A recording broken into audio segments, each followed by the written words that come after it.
Hello, and welcome back. Do not adjust your television set. We are back. The Villa Talks podcast, back with a bang. Not really. Bang!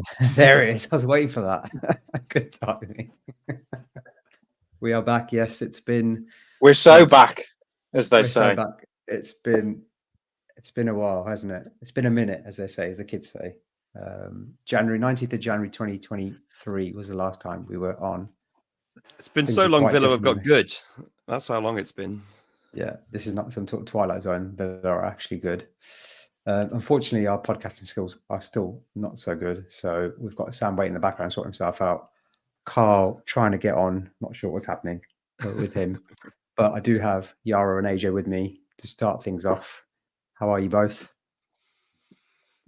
Good, thank you. Enthused after the week that's been, which I'm looking forward to discussing a little later. Excited about being a massive glory hunting pod that went away because we got fed up, and now we're back. Now we're good. It's great. To be fair, we went away just as things were starting to turn, make a turn for the better, weren't they? So the last time we were on, I think we'd just beaten Leeds 2-1. Obviously, Emery had probably 4 or 5 games in charge. Danny Ings had just been sold to West Ham. A lot of question marks of whether Watkins could step up and what was going to happen for the rest of the season. We're going to spend probably the first 20 minutes or so talking about what's happened since then, as like a brief overview of the journey so far, pick out some of our key moments, key players, key things that we're proud of as Villa fans over that time frame. And then we will talk about the week that was, which is just finished yesterday with the Bournemouth game and the massive impact that will have on our season, and then talk about the run-in. Before we get into that, AJ, yes, what a kit, mate. Talk to me about your choice of kit today. Well, I've selected this one on the basis it was the one we were wearing in last European quarterfinal, which was probably the best game, certainly the loudest game I've ever been at Villa Park. I remember the second goal, jumping on my friend and like falling down onto the row of seats in front and all of that. And it was, quite a night. Unfortunately, unsuccessful. Obviously, we won on the night, but didn't go through in the end. But it's been a long time coming, hasn't it? Getting back to that level. I thought I'd dig this one out. Excellent choice, mate. Excellent choice. First semi-final of a European tournament since 1982, obviously. It doesn't feel like a third-rate European trophy, does it, Yara? You're not including the Intertoto Cup then in terms of a semi-final? No, I'm not. No, I'm not. Okay. Peace Cup? Peace Cup. For me, conference. Peace Cup wasn't European. Peace Cup was global. So, true. International. International, yeah. No, I think the Conference League to me is akin to the Cup Winners' Cup. That's where I'd place it in terms of. So, sorry, Emma. What was your question? So I said it doesn't feel like a third-rate trophy. No. And when we were watching Sam do it last year, I wasn't in any way going, "Oh, it's a Mickey Mouse trophy." I was going, "God, I'd love to be them," and didn't really anticipate that we would be doing the same thing a year later. I think we've done it a harder way than West Ham, right? Someone looked up the fixtures, and when we've had tougher ones than West Ham. It doesn't feel like a third-rate trophy. It feels, I mean, much like when we get to the semis or the final of the League Cup, I'm always absolutely thrilled and never in any way disparaging of it. Likewise, Conference League. Long live the Conference League. I think it's a great trophy. I mean, I saw someone on Twitter comparing our run to Liverpool's run in the Europa League, and I think, they were saying our run was as hard, if not harder, and I think it probably is. Like, some of the teams that are in this tournament, there's quite a few teams. Look at Lille; they'll probably qualify for the Champions League this season in the French league. So, there's quite a few teams in the conference who, like us, are kind of progressing year on year and might have only just got into the conference last year, but then they've stepped on again this year. And I think it's definitely been a tough run. Yeah, definitely. Sorry, Yara, go carry on. No, I was just going to say, and a very tough semi to come as well. I think. There it is. We've started. We're back. We are now. Now we're back. Tough away trip was Yara. An interesting question for me is we qualified for the Conference League last year, and obviously we were all absolutely pumped to be back in Europe. And I think it's interesting whether we're actually doing better in the Premier League as a result of the kind of psychological boost of being Euro Villa, or whether actually we'd have fourth sewn up if we didn't have the extra games. And I'm not sure. I think I'm quite happy with the Europa League run, and I think that it's been a good psychological booster for the club, and I think that it hasn't really detracted. And we'll probably cover the Bournemouth manager's comments about the way he's managing it at some point. But it's an interesting question for me because we are playing a lot of games, but I think the Conference League on balance has been a great plus for us. Yeah. And we'll touch on that. We'll touch on there's some stats around how we've done post European games, and it does look pretty favourable. But we'll touch on that. We'll touch on the week that was, as I mentioned. But let's turn back time to 19th of January 2023. Me and Chadsy, well, I say sat here. I sat here. He sat in his house. Actually, he's moved since then. And we were doing a sort of a mid-season review. And a lot of things were up in the air. We were feeling a lot more positive. Gerrard had gone. We'd beaten Man United to start with, which was fantastic. So records being broken straight away.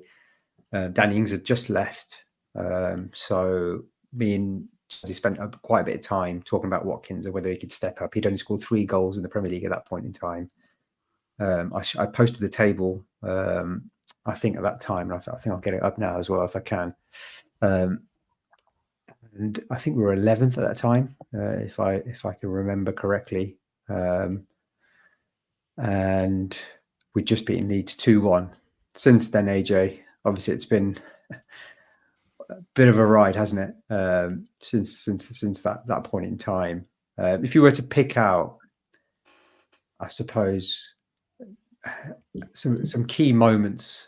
It doesn't have to be one; it could be more than one. Since then, that period where you thought that's a turning point, or that shows the trajectory is changing for Villa. What would you say over that sort of, I don't know, how many months, 12, 13, 14 month period?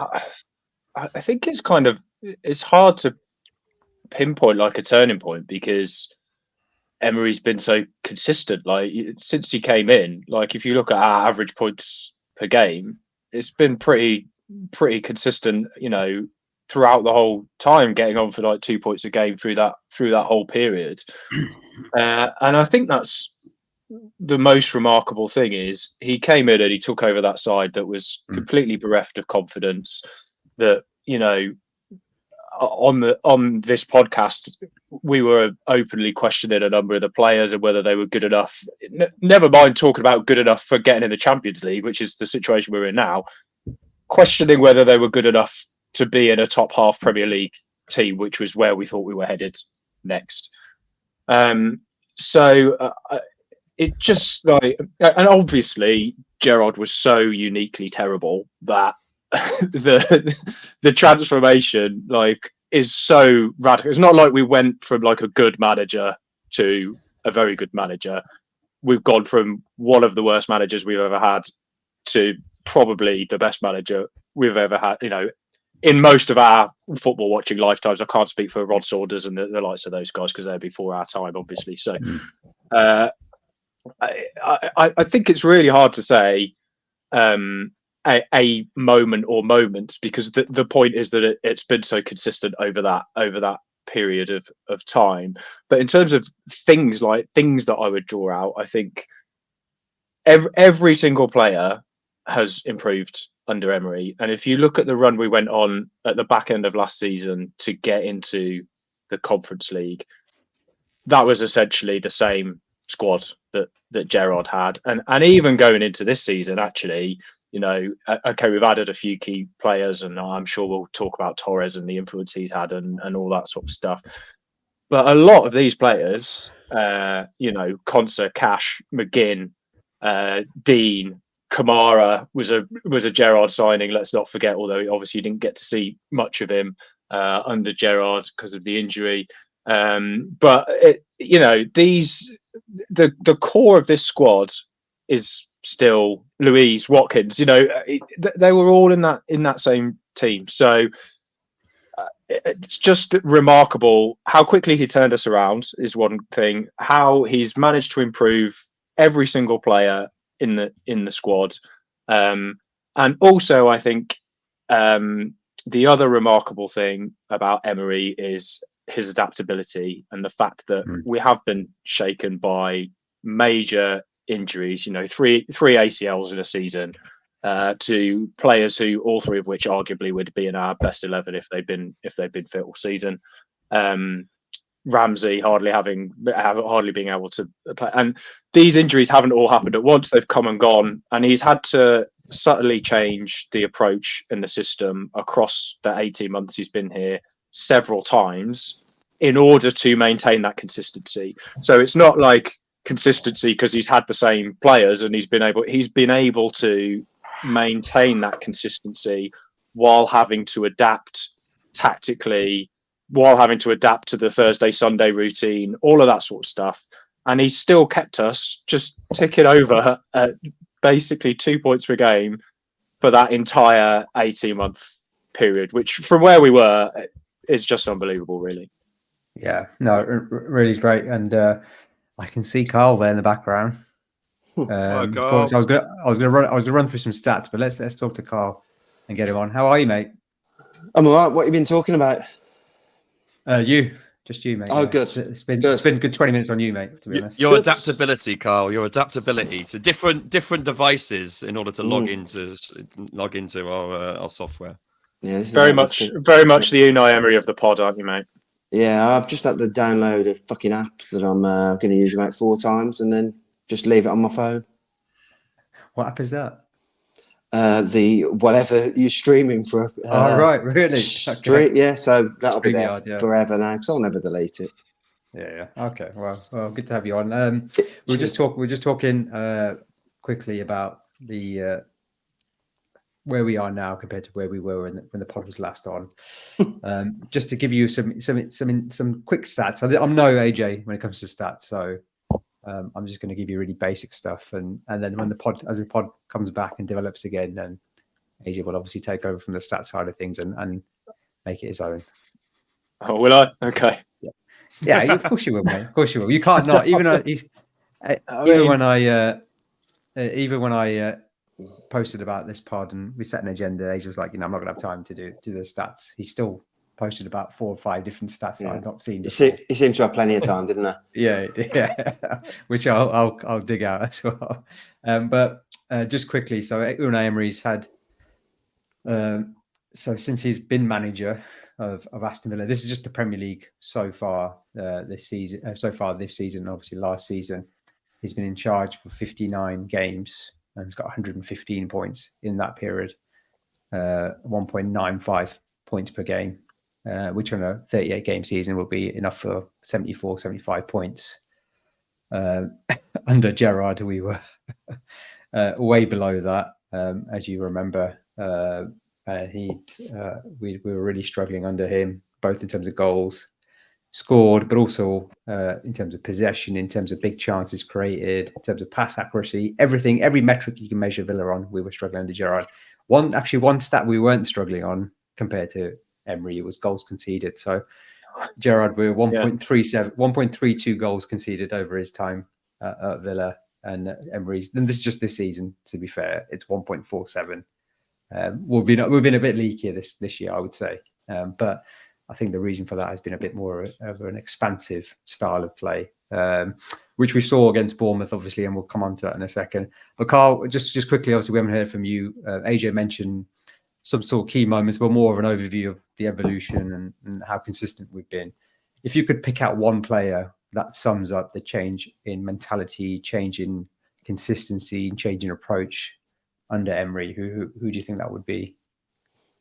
Could probably choose about 12. But Bailey, right? It's got to be Leon Bailey. The difference this year than sort of beginning of Gerrard's nightmare, and even last season has been sort of night and day. I would if Bailey didn't exist, I'd choose Ollie Watkins. But yeah, I just think that the difference to Bailey's game now is probably the best winger in the league. I can't think of anyone else who's better than him, and one of the best in Europe. Yeah, and he's been. I was trying to find my tweet at the time about Bailey, so I was really excited about him coming to the club, mainly because Jugsy had been waxing lyrical about him for years and years and years, and I thought he was going to be a transformative player, and obviously he was a struggle really with injuries and form in that first couple of seasons. And I think I put a tweet out just before he started getting good about me, basically criticising quite a bit and saying maybe it's time to get rid. And he's ever since then he's been fantastic. Sam, any players that you would pick out apart from Leon Bailey? I think Conser. And when we used to talk about Conser on the pod under Gerrard and under Smith, I think I'm right in saying, you correct me if I'm wrong here, AJ, that Conser's big issue seemed to be progressing the ball, seemed to be passing out, passing forward. So he'd have a lot of touches, but it would always be sideways. And I think that, since Unai's come in, he's just as good a defender. I mean, he's a first-class sort of Rolls-Royce Baresi defender in terms of his, one-on-ones, his duels. He wins so many. He seems to me he's pretty much peerless when it comes to duels won. The stats are probably out there. He's got to be right up at the top, I would say. But his ability on the ball has just improved so much. He's just completely transformed him with the ball at his feet. He's given him the confidence to play. There's a plan in place that means that he's always got feet to play into. And it's just completely transformed as a footballer to the point where now, obviously he's got his England cap. And I think it will probably be tough for him to get a start. But, I mean, I don't think anybody watching England these days believes that Maguire's a better defender either on the ball or defensively than Conser. So, for me, I think, Emery, we all knew he was good, but he's so good now. And I think that, Unai's done absolute wonders for him. Yeah. I think it's a great shout. And I thought he was fantastic against Bournemouth. Probably a match-winning tackle as well in the first half, which has not really been talked about when Solanke was through. But yeah, he's been fantastic since then. And as you mentioned, we've talked. AJ spent a lot of time talking about his progression with the ball, and I think that's changed massively. Another player that's been mentioned by Carl and Sam and by us as well is Ollie Watkins Yaro. I've mentioned, last time we were on, he scored 3 goals. There were some question marks. He was chosen as the only striker at that time. Took a risk by selling Ings. Since then, I mean, what a turnaround, right? Oh, it's unbelievable. And just if you're contrasting players under Gerrard and players under Emery, and let's not forget that Gerrard first game of the season against Bournemouth, where what was it? Watkins, Louise, Mings, and Buendia all on the bench. And obviously, two of those haven't played. Yeah, two of those haven't played any part in this season. But if they were fit, they obviously would have done, and were huge towards the end of last season. But I mean, that just you go from those players being marginalised. Mings has been told to look Gerrard in the eye and all that fucking shit. And you go from that, Watkins being benched in favour of Ings. Like, Gerrard just didn't recognise what this lad can do. And now, yesterday, Watkins was just absolutely unreal. Like, Monster. I think, like Rodgers deserves a huge shout for player of the match, but I just don't think anyone could touch Watkins yesterday. I think it reminded me of when we smashed Newcastle last year at home, and Watkins was a similar kind of complete centre forward performance. But I think he was even better yesterday. There was one moment towards the sort of end of the match, and bearing in mind everyone's talking about all the players would be tiring. Played 120 minutes on Thursday, big effort against Arsenal the week before. Watkins in the 80-something minute receives the ball back to goal, does an immense bit of hold-up play, then does a pirouette away from the next Bournemouth defender to come towards him, and then carries the ball 20, 25 yards forward into their box. So it was just sensational. So yeah, I mean the improvement of the guy and the stats, we've all been just loving reading the stats with each week that passes. I think you throw in the assist factor, it's just unreal. Like yesterday, he's threading in passes like Xavi, into Diaby, having also done the centre forward play to bring the ball forward in the first place. Just phenomenal. I mean, it's you sort of run out for words. And despite the fact that Watkins is the player that the pundits always talk about before each Villa game and on match of the day and whatever, it still doesn't feel like he's actually getting the level of credit he deserves for what he's actually doing. Like the numbers are just so phenomenal. And I think there was stats that were shared just before we went on air about he's equaled De Bruyne's best season for goal involvements. He's bettered most of Salah's.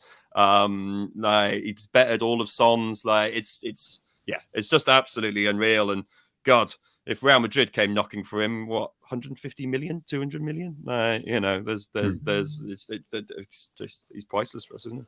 What a winger! I mean, he's not bad for a winger pretending to be a striker. Look at those stats for a winger. Not bad, is it at all?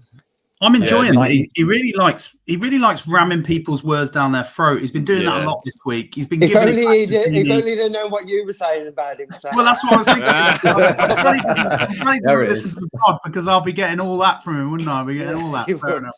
I'd be getting shushed to fuck. But never mind. Did you see that Troy's doubled down a bit on it though? Yeah. And he said, all I was saying is he's been a winger all his career, and actually it's only this year that's changed. It's like, no, he's played up top for Villa every year. Like and Brentford the season they signed before he signed it. He also said he's having a go at me, isn't he? So clearly it's because I'm saying something correct. No, it's because you're saying something that's bullshit, Troy. Yeah. Did you see Martin Neal's doing something right? Yeah. Did everyone see what Martin Neal said? Martin Neal's put down was superb. What was it? Yeah, maybe that's why Troy Deeney only lasted 9 games. Six games or 9 games. Yeah, I thought obviously against Bournemouth, he was outrageously good, and I saw a few of their fans tweeting about it as well, and sort of saying the centre half, who he absolutely monstered all game, has apparently been excellent for them all season, and no one's got on top of him. Watkins absolutely destroyed him. I just only disappointed he didn't get a goal because he deserved one. But what a performance! And I think we talked a lot on the pod before about his I guess confidence, questions over his confidence, and that whole thing he spoke about in the interview where Ings coming in and shaking him and all of that. And I think again it just comes back to the environment that Emery has created and how different an environment that is from under Gerrard, where Gerrard felt like he had to be the big man and everyone's position was constantly under threat, and that's how you get the most out of people. Emery's totally different in that regard, and everybody in that squad feels secure. Like the only grumbles we had were a couple of things from Tielemans early on, and whether that was partly translation and all of that, but every single player feels like they've been included. Every single player feels secure. Everyone knows their role, and it's just absolutely transformed the environment at the football club, and the players all improving as a result. And I think that, again, Sam's point earlier about the Conference League, whether that's been good for us, the ability to rotate players, the fact that we've had to rotate players, everyone has had game time. Now I suppose we've only got 14 fit senior players or whatever, so everyone's going to get it. But I think that probably has been a positive for us. Yeah. Even Callum Chambers wants to stick around, and he doesn't get a minute. Yeah. And he stepped up. He's he's not been fantastic, but when we've needed him, he's been involved, and it's been okay. But I think I was quite interested to hear Bournemouth manager's quotes. It's something that I've been talking about off air on our WhatsApp group and on various other forums around our style of play, and how actually it's not that high intense in terms of the way that we press or keep the ball. And this is something I want to discuss with everyone as well, in terms of style of play and how it's evolved over the year, or 12, 13, 14 months since the last time we were on the pod. And he mentioned that actually you didn't see Villa players against Lille cramping up or struggling because of the way that we play, the way that we are patient with the ball at the back. And this graphic I'm just about to put on is the Emi Martinez stat that AJ put on the group. Again, AJ, non-stat guy today. They still managed to put this stat on. I'm doing is stealing other people's stats off Twitter, though. Yeah, I know, but it's better than anything I'll do. So this is a big one, isn't it, AJ? On time on the ball, 5,621 seconds, the most of anyone in the league. Yeah, and it goes back to something that we saw. So last time we were on, I think we were all panicking around the way that we were playing at the back. We'd just beaten Leeds. I think next game we beat Southampton. Then we were on a 3-game losing run against Arsenal, Leicester, and forgive me, I can't remember who the third team was. Was it Man City? It might be Man City. But there was a lot of talk around, what are we doing here? You know, we can't play this way. We can't keep it at the back. Kamara had made a couple of mistakes in that Leicester game. That stat there, AJ, that around how long we keep the ball and playing at the back. I mean, that's a big factor, right, in terms of how we're able to manage these games with all the injuries that we've had. Yeah, I think so. And it's, taken us as fans, as you say, a little time to adjust. I think some of the co-commentators need to catch up with that. They're always going, they've got to get the ball forward quickly and they've got to move it more quickly, which just isn't the way we play. And I think especially without the ball, it's interesting because when Emery came in and all of the people doing the sort of tactical analysis in advance and all of that, it was all about pressing triggers and how we were going to press and where we were going to press and, how the intelligent pressing system he'd put in place and so on. And again, I think it's about his adaptability as a manager, that he's sort of decided, well, that's not the right way for this group of players to play at this point in time. And I think we were trying to press a little bit more earlier on when he first came in, but certainly in the Lille game in the week, it was very clear that we were retreating when they had the ball to a mid or even low block sometimes, still with a relatively high line, but the front players were not pressing them when they were playing out, hardly at all, very rarely, and it was very clear that wasn't how we were trying to play. And then Martinez will just hold the ball. He'll just hold the ball, and then we'll build up. I actually thought, especially first half, Bournemouth did a good job of preventing us from going our preferred route out through Pau Torres. And for all Konsa has improved, as Sam said, getting the ball forward, he's no Torres. And if we were struggling to progress it a little bit in that first half because everyone knows that we want to go down the left. But again, that's part of his brilliance, is that he's able to set up that structure. Everyone knows we set it up that way. Everyone knows we want to go out through Torres. But through giving the confidence into the players to play, we've been able to do that. And Mourinho used to talk about resting with the ball.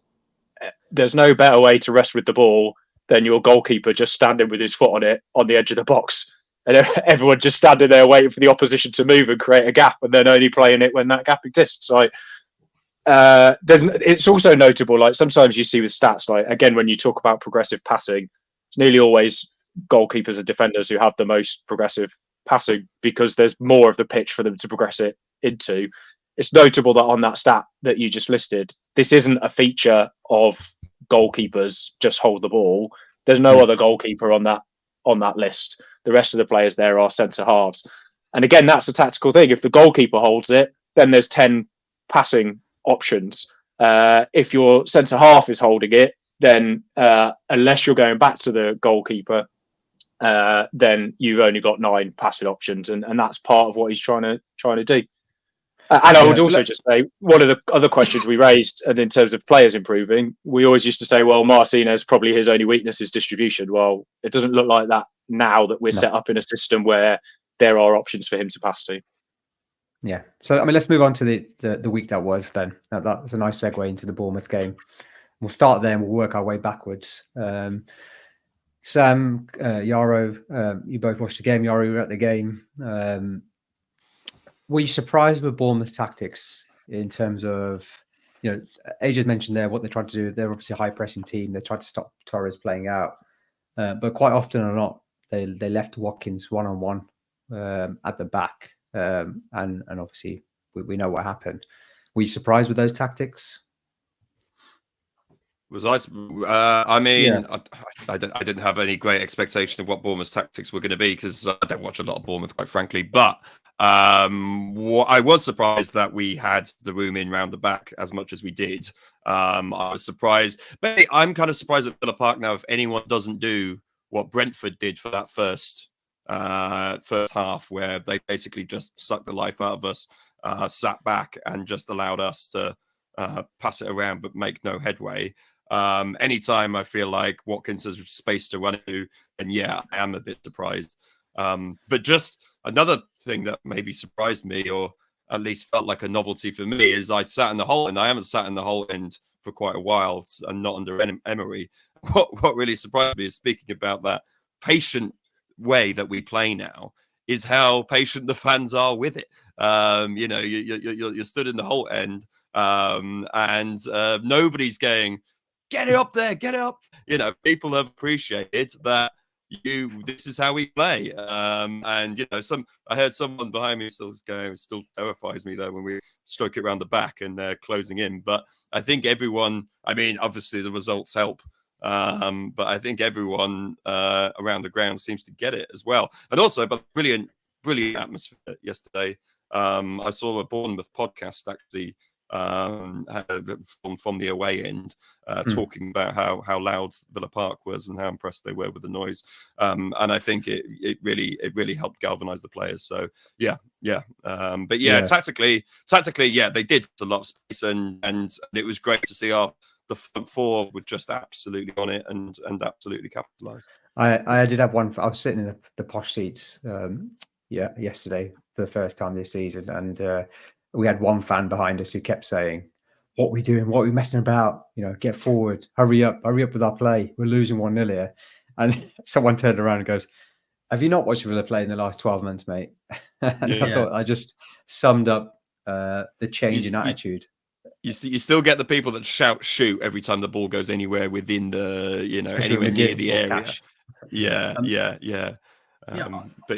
you'll always get that. So impressed. I thought the most impressive aspect of the performance was that at 1-0 down, there was absolutely no sense of panic. We'd created plenty of chances. Well, we'd created a few good chances, but there was no sense of panic, and you just felt that the players had the belief that the tactics were going to work.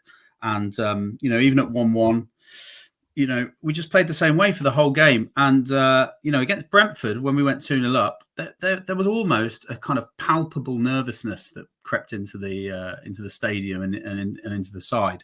That just didn't happen when Bournemouth went 1-0 up. I didn't think. And you would have felt the tension live, Yarrow. Did you, at 1-0 down, did you sense a bit of unease? Because I'm watching it from home, I just thought the players know they've got this, and maybe that was born of what happened with the semi-final, and you know, Bailey sort of telling everyone, "Don't panic, we've got time." Maybe that was, you know, they repeated that trick. But I felt at 1-0 down, we're going to win this. We've definitely got this. Yeah, so glad you did mock Jamaican accent there, by the way, Sam. I was probably expecting a mock Jamaican accent. No. Yeah, well avoided, mate. Let's not get the pod cancelled. There wasn't. I don't think the sense of panic among the players nor among the fans. I think there was a sense of, all right. I mean, like I think us not keeping a clean sheet is not a surprise, is it? You know, we don't keep a huge amount of them. But yeah, there was a sense of we're playing well enough. I think the opposition is there enough for the taking that this is gonna come good. Obviously, the timing of the equaliser is beautiful. That in stoppage time, the first half is a lovely time to score. But yeah, just touching on that, that's a good point on the equaliser. And one player we haven't mentioned, Carl, Morgan Rogers. One thing I was quite surprised with was that Smith kept following him into the centre. And that was the undoing of Bournemouth, really, and that allowed the space for Watkins in behind, which is something we exploited with Martinez especially. But how impressed were you with his performance, and also that moment just before half time and that key moment of getting back in the game? How good was that goal? Yeah, it was great. The Smith following him around the pitch. I mean, they were playing pretty much man for man across the whole pitch, weren't they? And clearly that was something we knew they'd do. hence why Morgan Rogers was coming into the centre a lot. I actually think he'll be our number 10 for the next few years. I was expecting. I mean, I know it's only because of injuries really that he's in the team and getting such a good run, but I wasn't expecting more than a handful of sub appearances. Maybe play a bit in the cup, but I think he's been brilliant. Like, I love Jacob Ramsey, but it's like we've not missed him, which I think is a huge compliment to him. The goal was great. Obviously, Diaby sort of made up for his early mistake. I mean, he thought it was a foul. I didn't think it was a foul where he just fell to his knees. And him tracking back, put a great tackle in, and then just give it to Bailey, as tends to be what we do whenever we want something to happen these days. And that pass with the outside of the foot was unbelievable. And then, I mean, it's not like the pass was amazing, but he was still 35 yards out, 30 yards out, and it was how direct he was. Just ran like there was only one thing in his mind. I did think he was going to lash it with his left, but that little cut back and smashed the ball off the goalkeeper's head, which I think made the goal better for me. Hit it off the goalkeeper's head first. Yeah, brilliant goal, and I'm really impressed with him. Yeah, and he's from House Owen as well, which all the best people I knew you were going to get that. Wow. I knew you were going to get that.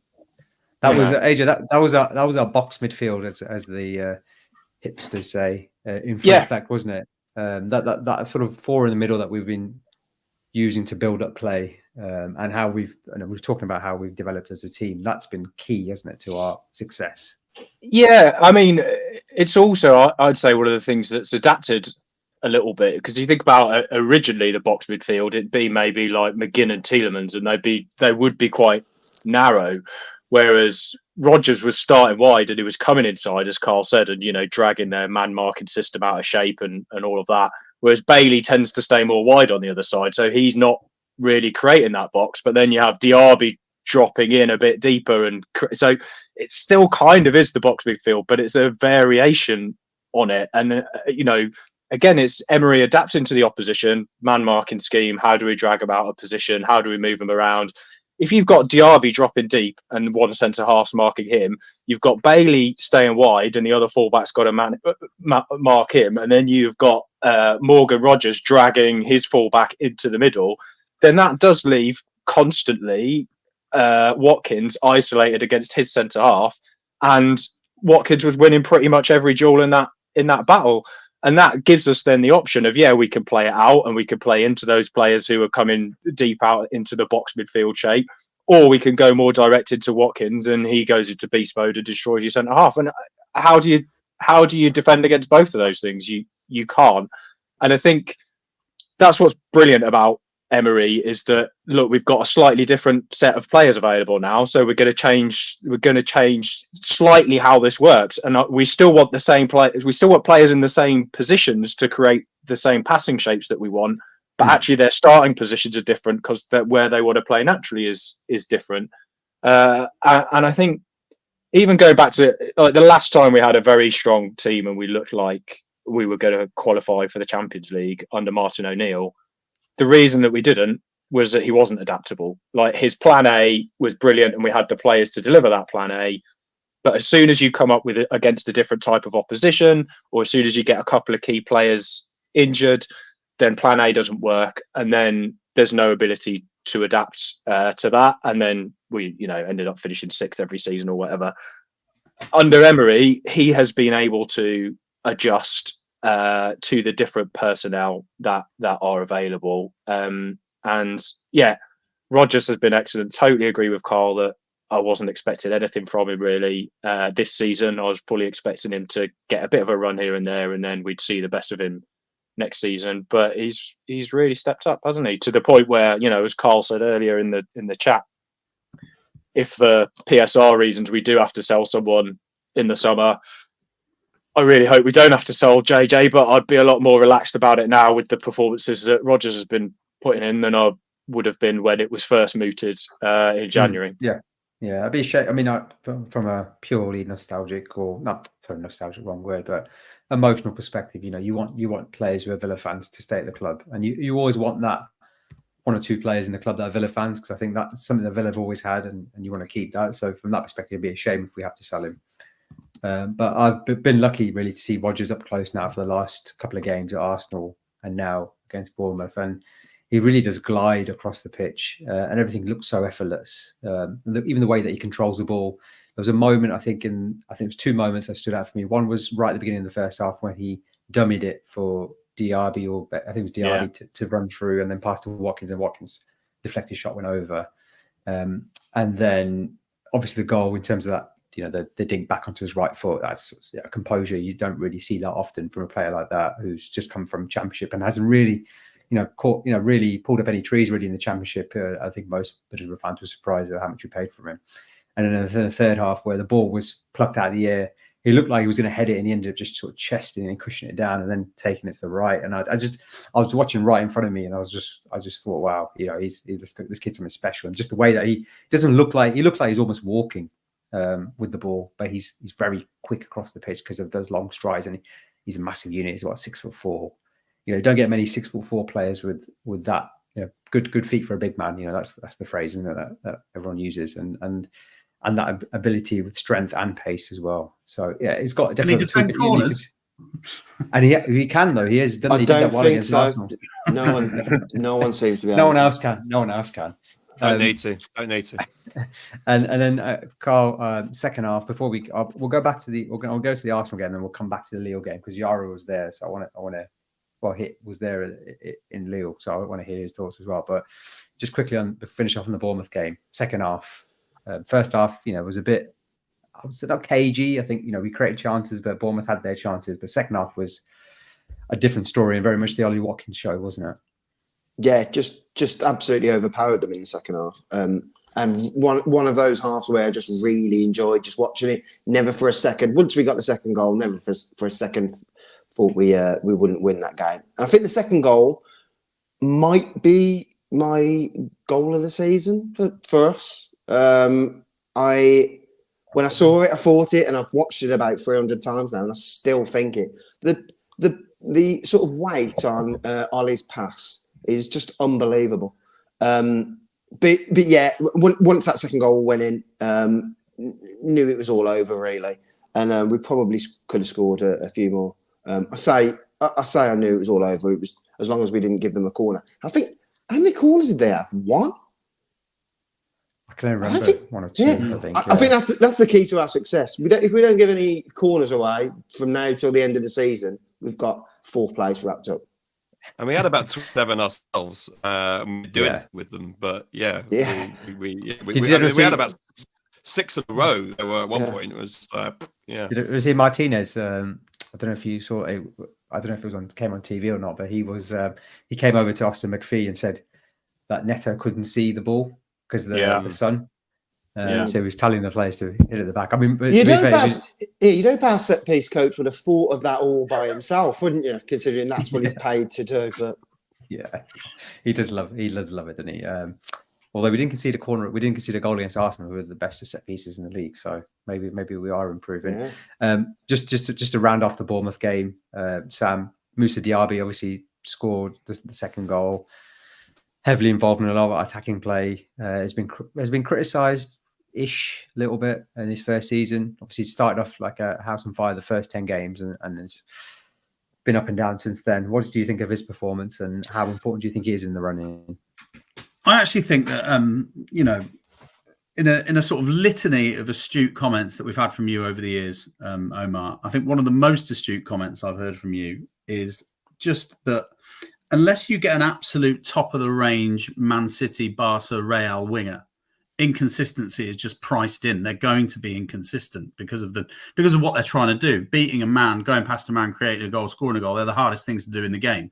So to do that consistently, you're going to be top bracket player, and at Villa Park until relatively recently, until Unai really, you might think we're going to struggle to attract the players that can do that week in, week out. So, and then that brings me on to your point, Carl, that Leon Bailey is starting to do that with his numbers now, which is amazing. So we've got one The question then is if Diaby can move into that bracket. And I think that over recent weeks, sometimes it looks like he just needs 2 touches to get the ball under control instead of 1.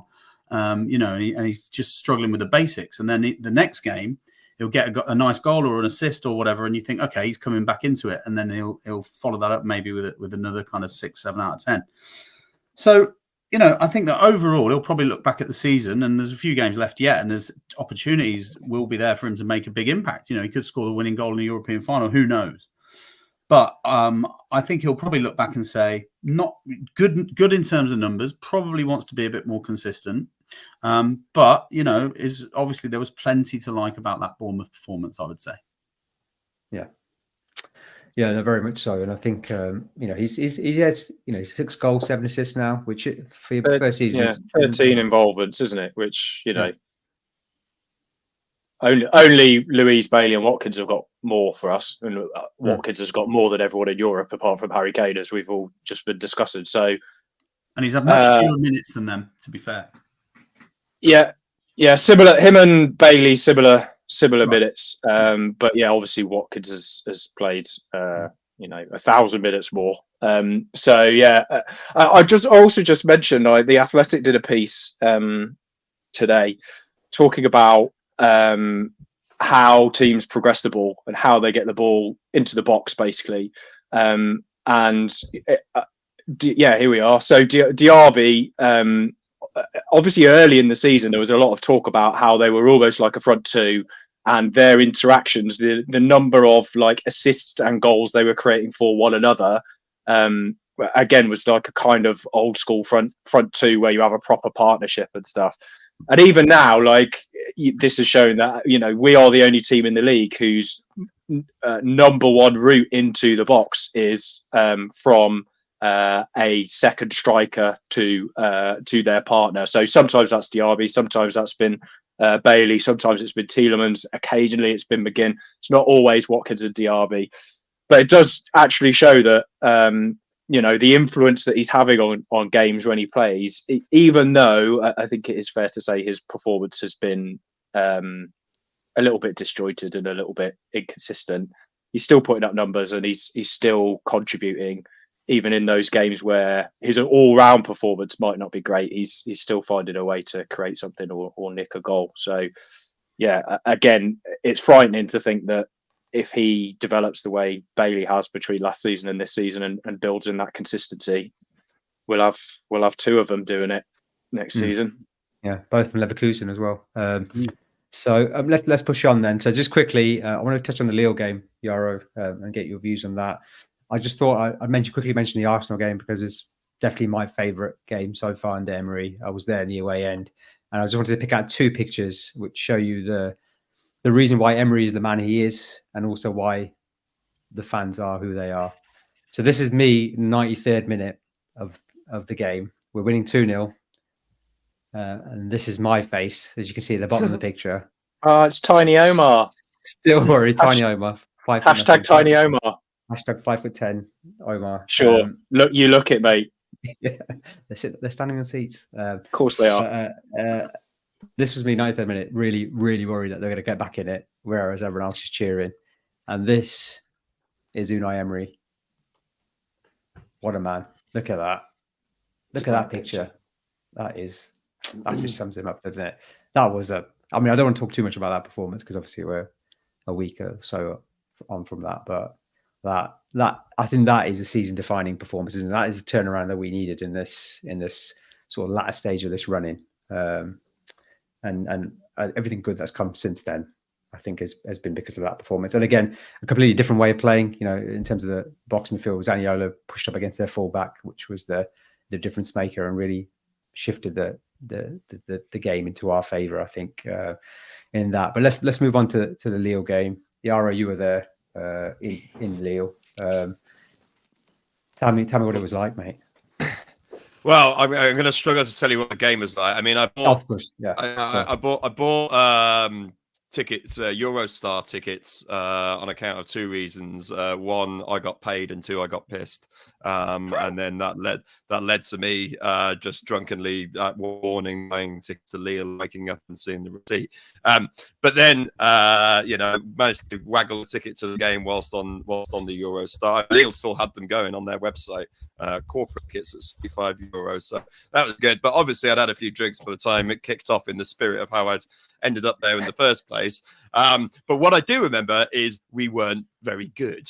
Certainly the first half was a tough watch, and I think we didn't have a shot. Isn't that the stat that came out? We must go not on target. Certainly, we might have had one speculative one, but certainly no shots on target in the first half. Really turned up extra time, I think.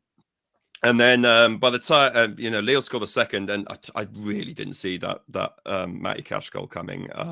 And you have to give credit to our very own agent of John Duran, because he's come on and he's made the difference. He's managed to, through his pure presence alone, has managed to make a Lille defender foul his goalkeeper, which I mean. Where we're stood, none of us think that that's what's happened. Everyone just assumes a Villa player's committed a foul and is going to put up any minute. I think there's a good 2 minutes of Villa fans refusing to celebrate because they're absolutely convinced that this goal is going to be chalked off. And then and you've had the benefit of replays presumably at that point. Still thought they were going to give it. Yeah, I still think they are. Yeah, there's still time. And then it's extra time. I don't remember a lot about extra time and penalties. It was kind of like you're absolutely shitting your pants until you remember Emi Martinez as your goalkeeper, and then all of a sudden you go, oh, hold on. Not only is he a shootout master, but he's been getting dogs abuse all game. He lives for this. He absolutely lives for this. And it just almost felt written in the stars at that point. He saves the first one, and I'm not even that distraught when Bailey misses his, because I just think Martinez has got to save in here. Relatively restrained celebrations. I think he did one turn around and shush. At the full time, and then he did his little shoulder dance, didn't he? He did a slow version of it, didn't he? Because he was still waiting for the whistle, so we sort of winding up. Well, and then of course, and then the other thing to mention is from the stats, we're obviously not all totally au fait with the UEFA rulebook that says penalty shootouts reset yellow cards. So there's a lot. Nor of the commentators. No. Well, quite. I feel like I can forgive myself and fellow fans a bit more than I could forgive the commentators for not knowing that, because it kind of is the commentator's job, isn't it? I mean, it's the referee's job first and foremost. The commentators are pretty much next to the list of people who should know the rules of the game. To be fair, I don't think Douglas Luiz knew the rules either, because he was going over to beg the ref not to send him off, and then the ref just said, "I'm not going to send him off. He doesn't get sent off. Go away." Yeah, slender part of the rules kept him on the pitch. Yeah, very slender. But then, did you see that? That the Onana had the same thing happen in the Cov shootout, and the Sun were quoting it as a obscure, not very well known rule, and it's like, well, I think we're now quite aware of it actually. Apparently, he asked the ref beforehand whether he could get booked. And did he? That's amazing. Who Martinez or Onana? That would have been epic if Emery had. Just so we got there, ref. I am getting a yellow here, mate. All right. Just so you know. The thing is, as well, though, when he actually got booked, he was literally just asking for a ball. Like it was never. It's like we need a ball. Like you can't book him for that. That's his reputation's gone before him for that. But anyway, it was also nice. He's in trouble. Emmy's up to his old tricks again. His first booking was because he was holding on to the ball, but whilst it was in play, like he got booked the first time he held on to it for a goal kick. But it's almost like the ref saw him just inviting the defender. Yeah, he went like this, didn't he? Yeah. All the other times it was during the game. Plus, we were not even winning the tie at that point. It was when we were 1-0 down. Like, why would we be wasting time? Like, idiot.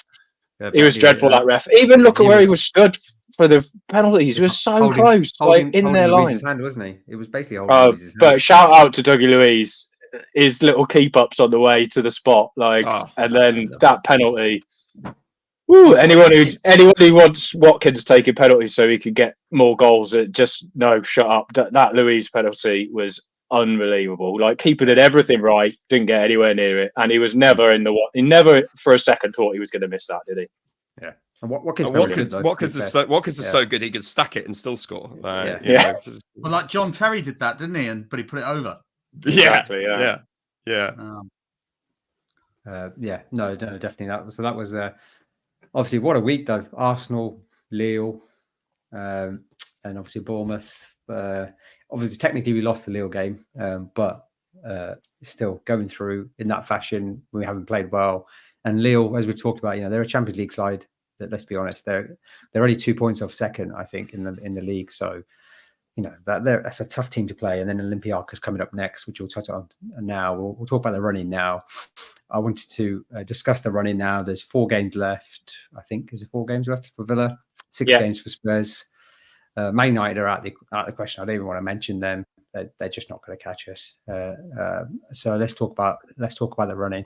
So this is something I saw earlier. This was, and I'm not sure I agree with this, but this is the difficulty of the running coming up. I don't know if you've seen this. So West Ham have the hardest games, then Brighton, then Spurs, then us. Actually, not too far behind Spurs. But what this doesn't factor in is the fact that Spurs game against Arsenal was a North London derby. The fact the Spurs game against Chelsea is a place they've never ever done well at. Their record's poor. Liverpool owed them one from the previous game in the season. And actually, on the flip side, Man City, they've got a really good record against them. So it doesn't really factor that into that. But then for us, obviously, we've got Chelsea, tough game at home, Brighton away, Liverpool at home, and then Crystal Palace, who seem to have found some form again with their players back in. You'd hope so, but I think that's when they play their best, isn't it? When they're on the beach. Yeah, it could work either way on the beach, can't it? Yeah. Still got their new manager bounce as well, mate. So yeah. Well, how many games were into the new manager bounce? We not. Well, a couple. There's the full 6 games might have expired by then. Did we agree it was 6? I think we agreed it was 6, didn't we? I think we agreed it was 6 for some reason. No, 6, definitely 6.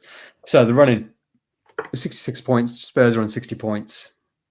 AJ, how many points do we need to get 4th, mate?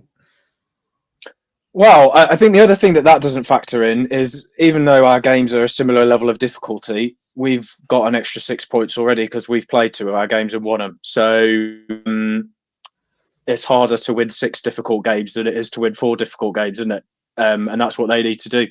I think if we win on Saturday, I think we're 95% there. Especially if we win by a couple of clear goals. Our goal difference is already +5 versus Spurs. I know they score a lot of goals, but our goal difference, they also concede a few. Our goal difference is +5 already. We're 6 points ahead already. If we're 9 points and +7 on goal difference with the fixtures that they've got left to play, you've got to think we're going to pick up at least another couple of points after that, even allowing for the difficulty of our games. I honestly think it's done. I think anything over 70 points, Spurs would do very well to catch us with the games that they've got left to play. Yeah. So unusually for me, I'm quite bullish. And I think if we win by a couple of goals on Saturday, which is by no means guaranteed because Chelsea are playing a lot better, although Palmer's injured and they're a bit of a one-man team, aren't they? So, I think if we win by 2 clear goals on Saturday, I think it's pretty much done as long as we pick up at least one more result somewhere in the remaining 3. We'll get something at Brighton. We always do well at Brighton. I think we've got a good record down there. The interesting thing was, like, I was on holiday, so I didn't go to the game. But when Newcastle put one over on Spurs, we were all buzzing, weren't we? Because 1 goal goes in, and I think it might have been Yarrow who jokingly said, "Oh, if they get 4 or 3." We'll go ahead of them on goal difference. And obviously we did, and that was absolutely amazing. But I was fully expecting to get turned over by Arsenal, and then we'd be behind them again on goal difference by the end of the game week. So to actually pull ahead with that result was absolutely unbelievable. To follow it up with a really professional performance at home. It's just like what you were saying, AJ. Unai is a 2 points a game merchant. There's absolutely no reason to think that we're gonna, we're gonna stop making those sorts of returns. So I'm really optimistic. I agree. I think 99% if we beat Chelsea. Udoggy's out for Spurs for the rest of the season. He's obviously a massive player for them. On that left-hand side, so Ben Davies is going to be playing. That and then they've got those 6 games in quite a short amount of time. Again, something that's not factored in. So they're playing before we play Chelsea. Before they play their game against Arsenal, and they've got Arsenal, Chelsea, and Liverpool, I think, in a week. How important do you think that week is for them in terms of pushing back into contention for top 4? And do you think after that end of that Liverpool game, do you think we'll be clearer on who's going to be getting top 4? Or do you think it'd still be, or might go to the last day? You're on mute. Sorry, Carl. Sorry. I hope it doesn't. Come on, mate. I hope it doesn't go down to the last day. I'm going to be a bit more bullish than Sam and AJ. I think Tottenham are done. I think they're done now. 100%. Oh God! This is behind us. There's going to be Spurs fans clipping this at the end of the season, isn't there? we are in trouble. We are in trouble. We're in trouble here if this goes tits up. We're going to be all over Spurs Twitter. Let them clip it. There's a verb that describes what they usually do, and they're gonna. We haven't even given them chance to fuck it up. We're that good that we're just pulling clear of them when it matters. Obviously we're going to need a few more points, or we're going to get a few more points. But I think we're just gonna waltz across the line now. So let's just get ready for the Champions League football, and let's go into the Champions League. What's the conference winners as well? 1.95 times 4 is 7.8. So we're nailed on for 7.8 more points, I think. Yeah. Nailed on. Yeah. I think it might be number 72, by the way. In all honesty, I think 4 more points is all we would need. And I think we'll get that easily. That could be realistic. I mean, that would need them to get 6 points from Burnley, Sheffield United, which is plausible, but also they could fuck that up, that's Spurs. And then 4 points from those games against the top 3, and then Chelsea as well, which obviously we've talked about. They don't have a record. Olympiacos as well to play within that time frame as well. I think, is it between Chelsea and Brighton? I think. Yeah. I think it is. And then Chelsea. Between Brighton and Liverpool. Yeah. Yaro, how important do you think those games will be and factor into those, that run-in? If we didn't have the 6-point advantage, then I'd be maybe worried about it. But obviously I know the game in hand and etc. But as they do, they've got to make up that points difference, and with the fixtures they've got, there's no guarantee they'll do it. And really, we haven't actually struggled with the old Thursday, Sunday, have we? I think there's one game, and was it Spurs itself that we came off the back of Ajax and then we got pumped by them. But I think all the other ones we've won off the back of the nights. Yeah, I think we've drawn 2. Drew with West Ham, yeah, and then so not one, but we haven't lost them. Yeah. So and just Unai's ability to manage these things. What we've spoken about already about not playing a super intense style of play. I certainly don't think it's if it comes to the end of the season and we haven't done it, and somehow Carl's wrong and the Spurs fans are clipping that up. I don't think it's because we played Olympiacos twice. I think it would be down to some Brentford. Sort of it would be down to that sort of mental, for want of a better word, bottling it. I do think on that. It's a good point, Sam, in terms of obviously we've dropped points when we shouldn't have, but we've also picked up points where we didn't think we should have. I don't think we get the performance against Arsenal if we hadn't dropped points against Brentford. I think we approached that game completely differently. Mate, you've got that wrong, because we only tried against Arsenal. We didn't try, we never even tried against City. Remember, it's just just because Unai is just obsessed with them. Did you know we had 3 team meetings? 3 team meetings. Unai has 3 team meetings before breakfast every day, mate. That's what he does. I would love it if we can beat them. Get out. I thought you weren't going to do a Jamaican accent. Yeah, I know. Sorry. the one thing, right? So if it was the roles reversed, we were in Spurs' position right now. None of us would think we've got a chance of finishing fourth. No. Like, so why are we worried about Spurs? Like, they've got very little chance. Of course, they could do it, but it's unlikely. So let's just and that's not even taking. That's not even taking into account Spursiness, man. You know, throw in the Spursiness factor. You know, Spursiness outweighs villainous, doesn't it? I will just say though, Spursiness is them losing to Sheffield on the last day when all they need is a point. Yeah. I will just say though, it will. If we miss out, it will be some small consolation to me if Carl does become famous on Spurs Twitter. That will cheer me up a bit, because I don't think there's anywhere worse in the world than Spurs Twitter. I think it's literally like it's hell on earth.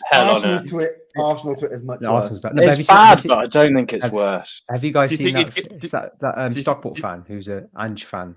Have you seen him? Oh yeah, I'm not a Spurs fan. Yeah. Oh my god, I couldn't believe he wasn't a Spurs fan. I was shocked. He's probably tweets about, not tweet, is it? Whatever it's called now, about 50 times, 100 times a day about Tottenham, and he's not a Tottenham fan. It just baffles the mind. I could not do that. I could not care about another team like that, another player. Yeah. Do you think we're going to get like Richarlison or somebody like that, like tweeting at Carl Knight, you know, with not bad for the team that I've done, you know, that sort of thing. Yeah. I think if someone was going to, I'd want it to be Richarlison out of all of their players. It'd be the best person to do it. Give it one of them. Yeah. Oh, Madison. I just don't want Madison to get tough one. Yeah, Madison. It would be Madison, the king of bants. Yeah. Cough fan. Yeah. No, yeah, I think I agree with that sentiment. I think we're obviously in the driving seat. I think that AJ's point, I think, is key. You know, that game on Saturday is massive. I think if we don't win, I think we've got to at least draw it, because I think 7 points is still a good cushion, even with them having 3 games in hand with those 3 games. If they get more than 7 points across those 3 games, and fair play, they've done well to do that. But I think we need that 7 point cushion at least going into that last stretch of games. But as Sam said, we've got a good record against Brighton, Liverpool, Chelsea under the lights, Liverpool under the lights, and then Palace away. Unai seems to be getting his team up for it. I think the only thing that could stop us now, and to be fair, even then, I would say injuries or suspensions. We've had injuries. I thought our season was over when Mings and Buendia got injured. I thought our season was over when Kamara got suspended and Torres was injured. Then Kamara got injured, Ramsey got injured, Douglas Luiz got suspended, McGinn got suspended. Omar, this is a no excuse culture. No excuse culture. Omar doesn't use Unai doesn't use excuses. No, but he doesn't, though, does he? He doesn't. No, he's not one. He's not one. Look at Gary O'Neill. Look what he's been like over the last few weeks. Compared to Emery. Look at the 3 managers above us and how consistently they whinge about the pressure on their play. I mean, God, just reading Pep this weekend. They're using this absolutely hyperbolic language about they're killing us out there because we have to play this FA Cup game after playing a Champions League game, and it's just like, I mean, it was like AJ mentioned it in the group. It's just like this is what you want to do if you want to be a successful club. You have to play lots of games as part of it, man. And then Unai, how many times have we heard him whinge? I genuinely don't think there has been a single time about refereeing decisions either. Yeah. And none of them are complaining about the additional games they're added to the Champions League next season in the ridiculous new format, which great, we're qualifying for that nonsense potentially. But all the post-season friendlies as well. Exactly. It's just a nonsense, and it's like it's not supposed to be easy to win the treble, Pep. Like the whole point is it's hard to win it. And then he doesn't make any. Anyway, it's not a Man City podcast, so we won't get onto this. But his view is they're the best team, so they should win the treble every year. Well, that's but use your squad, mate. You're also the best squad. Like is it Nunes or whatever? They signed him for €60 million, paid 0 minutes over the last 2 games, and then he's like, poor old Bernardo Silva's got to play all these minutes. He hasn't. He hasn't got it. Kovacic. No, there's. Who's that lad they signed? That lad they signed for 100 million, and he doesn't really do much. I forget his name. Available in the summer, apparently. Available in the summer. Joe Biscuit Shins, something like that. Anyway, let's move on. So a big few weeks coming up. Biscuit Shins. Big few weeks coming up. In terms of the pod's future, this is very much, like I said, Robbie Keane type resurgence, short-term basis. Goals. We'll see. We'll see how we go. See how we get on. See what the boys think. Because of time commitments, we have never been able to do this pod over the last year or so, and we're all busy people. And it's good to be back, isn't it? It's nice to talk about Villa when we're doing well. Yeah. Let's hope it's not. Let's hope it's a good thing we're back and we're not a bad luck charm. As long as it's more of a Robbie Keane short-term thing than a Troy D short-term thing. As long as Simon Dawkins short-term thing was the other one I was thinking of in my head. But yeah, thank you to the boys as ever for their insight, for their witty banter and the economics chat as well, Sam. No problem. And thank you for watching and listening. It's good to have you back with us. When we were back, I'm not sure, to be honest. Maybe a week, maybe 2 weeks, maybe a month. Just bear with me, bear with us. But thank you. And all that's left for me to say is up the Villa. Up the Villa. Villa. 100%.